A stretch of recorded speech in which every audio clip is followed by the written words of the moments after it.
Hello everyone, and welcome back to the channel. In today's episode, we're going to analyze the 5 most common reasons why an engine won't start. We'll approach each fault from both a technical and practical perspective, including the proper diagnostic methods and the most effective solutions. I highly recommend watching the video all the way through because one of these causes is often overlooked and could be exactly what is preventing your vehicle from starting. Before we begin, don't forget to subscribe to the channel and turn on notifications so YouTube alerts you every time we upload new content. Now, let's get started. 1. Blown ignition fuse. The ignition fuse is responsible for supplying electrical power to critical components such as the ECU, engine control unit, the fuel injectors, and the ignition system. When this fuse is blown, the electrical supply is interrupted, preventing the engine from starting. Diagnosis.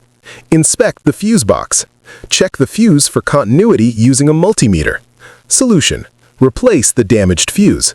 If the fuse blows again, it is essential to trace and repair the short circuit using the vehicle's wiring diagram. 2. Fuel pump failure.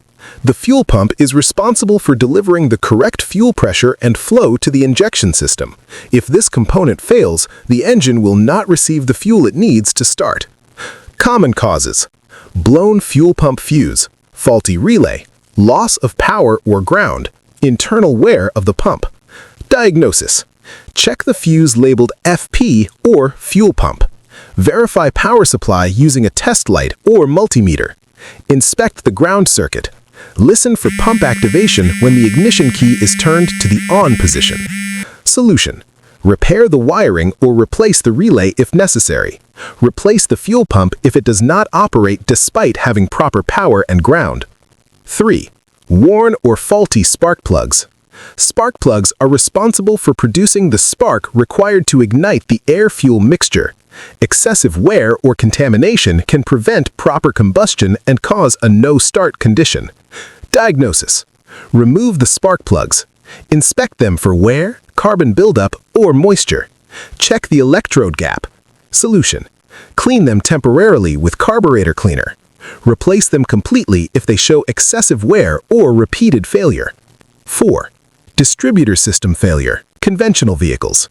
In vehicles equipped with a distributor, this system is responsible for routing spark to each cylinder at the correct time. Components involved: distributor cap, rotor, spark plug wires, ignition coil. Diagnosis: inspect the distributor cap and rotor for wear, corrosion, or contamination. Verify ignition coil power supply voltage, typically 12 volts. Check for the negative triggering pulse. Inspect the spark plug wires for visible damage or deterioration. Solution: clean the internal contacts. Replace any damaged components. Replace the spark plug wires if they show excessive resistance or visible damage. 5. Faulty crankshaft and camshaft position sensors. These sensors are essential for proper engine synchronization. The ECU relies on them to determine the position of the crankshaft and camshaft in order to control fuel injection and ignition timing. Types of sensors: Hall effect sensor. Power supply, 5 volts or 12 volts. Ground, digital signal. Diagnosis: measure the signal voltage. Bring a metal object close to the sensor and observe whether the voltage changes. Inductive sensor. Does not require an external power supply. It generates its own signal in the form of a sine wave. Diagnosis: the ideal test is performed with an oscilloscope. A basic test can be done using an LED. When moving a metal object in front of the sensor, the LED should blink. Solution: replace the sensor if it does not generate a signal or produces incorrect readings. As you can see, a no-start condition can be caused by electrical faults, fuel delivery problems, or engine timing and synchronization issues. A proper diagnosis will help you save both time and money by avoiding unnecessary parts replacement. I invite you to keep exploring the channel, where you'll find more detailed content on automotive diagnostics, sensors, actuators, and practical solutions for a wide range of vehicle problems.